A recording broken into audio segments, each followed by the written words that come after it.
Al Ewing, Juan Cabal, Andreas Janollet, and Michael Maria explore life and death on Krakoa and Arakko as Magneto takes the seat on the Great Ring and makes it known that he'll be doing things a bit differently compared to Tarn the Uncaring.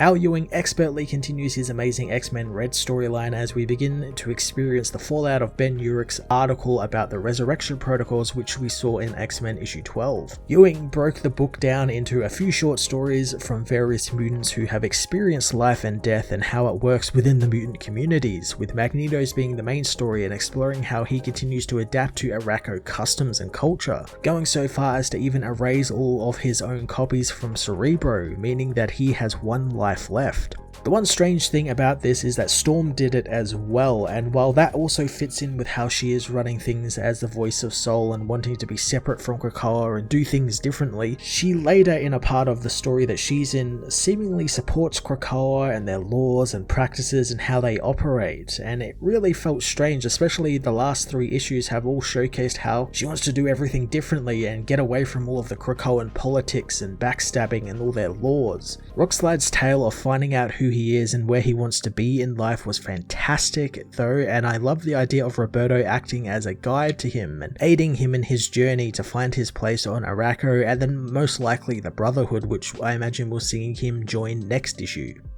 Juan Cabal, Andreas Janollet, and Michael Maria all pitch in to make the book look just fantastic as the stories it's telling. Juan's Magneto with his red and purple costume really stood out to me, and it looked fantastic and really stood out amongst all of the darker tone of Arakko, helping to signal the change he is bringing to them, but also it oddly helped him fit in a bit more with them.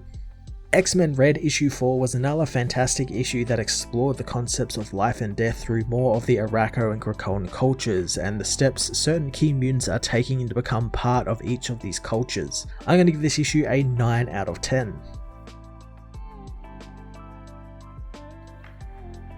X-Men Red issue 4 finds Magneto taking the seat of loss at the Great Ring, as Aura Serrata wonders what is the meaning of loss and death. Magneto means that leadership means sacrifice and one must be prepared to lose everything. He asks Iska her opinion on this, and the woman thinks that she could debate the necessity of loss and she would likely win, as she does all things. Magneto knows of the latest victory of hers against one of his students while his back was turned. Iska thinks that somehow they used her power to cheat, but Aura knows that Magneto won the seat fair and within the laws against Tarn. Iska however knows that the Krakoans don't die like they do, and Roberto is probably already back to life. At the hatchery, Roberto is reborn, helped by Jean as Rockslide watches them work. Lotus meanwhile asks if Iska dies like them as well, and Iska knows that she can die, but she always wins, no matter the cost. Iska reminds them that she is only keeping her sister's seat on the ring warm, and when Genesis returns, she will give it back. Magneto knows that it's a throne on Arakko, something Storm would have something to say about, but Iska knows that she's not there, wondering where their queen is. Magneto tells her that she is needed elsewhere since she is the voice of Soul and she has diplomatic duties to attend to. Storm meanwhile meets with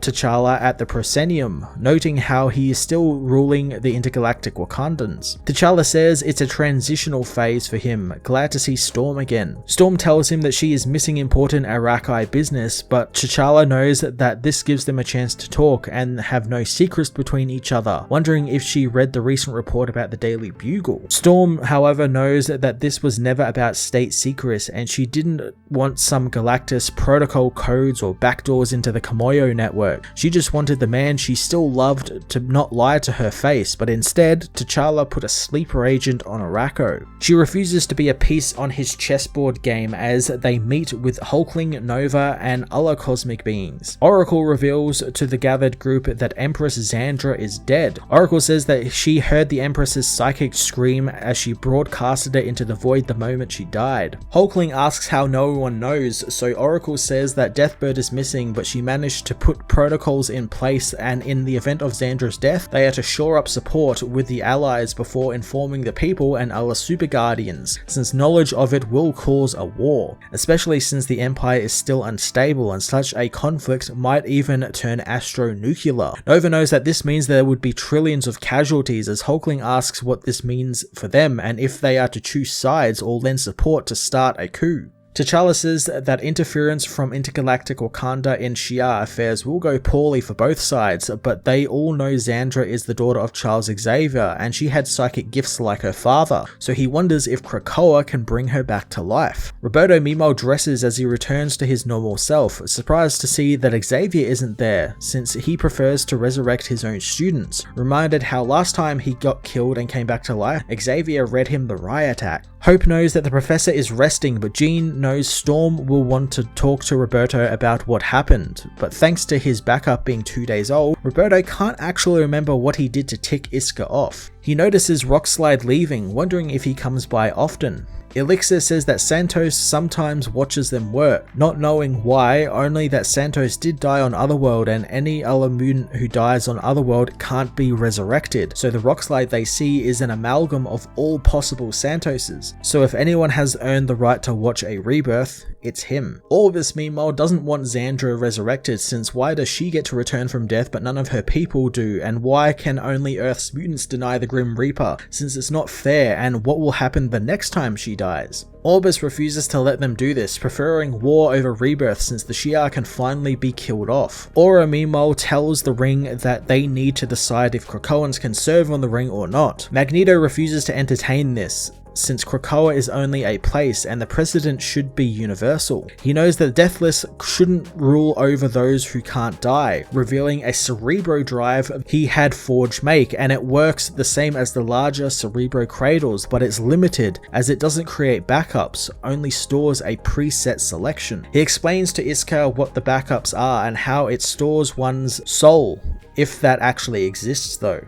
Rockslide meanwhile skips some rocks off a beach off Krakoa as Roberto joins him. Rockslide says that he doesn't know who Santos is, since Roberto keeps calling him that, since he only knows the children call him Wrongslide, not realizing that their intent was to be mean to him. Rockslide says that he doesn't want the name of someone who is lost, and Wrongslide is a sound that means only him, asking what sound makes Roberto him. Roberto introduces himself and says that his mutant name is Sunspot, but he prefers to go by Roberto. Rockslide asks if he knew Santo, and Roberto did, skipping a rock across the water as he tells Rockslide that Santo was so full of life and it doesn't seem fair that he died. Richard Rider meanwhile remembers how he once used the entire Nova Force to help bring back the dead of Xandar, and a lot of people thought that was unfair as well, but then the Annihilation War began and the planet died all over again and he was left with the corpses. He knows both Krakoa and Xandra won't have immortality since everybody dies and that's just life. Richard doesn't regret giving Xandar a few extra days of peace though, and he won't regret it if the colony worlds get this either, and if he was on Krakoa it would already be done. Storm is glad to hear that since it's already been done and Xandra has been brought back to life on Krakoa. Oracle wants to know how Krakoa even knew this, so Storm reminds her of the psychic wave Xandra let out when she died, and wants her to think about who has such a power to catch that, revealing Charles Xavier did.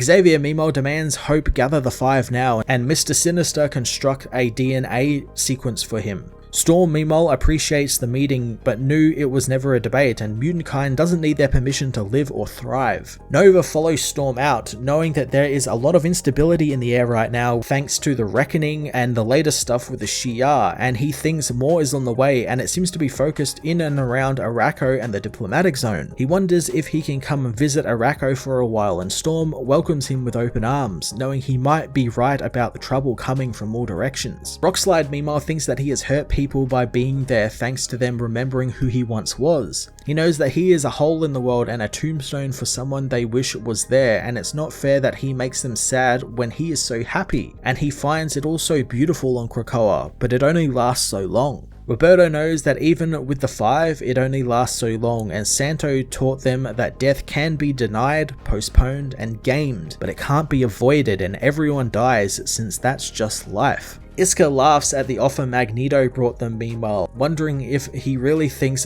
that they want to live on. Magneto knows that it's not what they want or what he wants as he smashes the Cerebro device. He reveals that on it was his and Storm's only backups and they no longer have the Krakoan insurance. He knows that if they defend Arakko, they must be of Arakko, and they understand the cost, and while there are ways to come back to life like the one his daughter built, to come back that way you must want to return, and Storm once said to him, everything has a season, and he finds himself in autumn, and as he fears, soon to be winter. Magneto knows that he has seen what comes with the cold of centuries and what can hide in them, and he fears what he would become with endless time on his side, but he has no fear that a life must end. Rockslide meanwhile tells Roberto that he wants to die in Otherworld, but not for a very long time. However, when his time comes, he wants to lie down in the flowers and give himself back to everything, and then the Five can bring someone else back new, and they will be alive to see the beauty, and he will have shared that with them. After a moment, Roberto asks if Rockslide has ever been to Arakko, inviting the mutant to come and live on the Red Planet.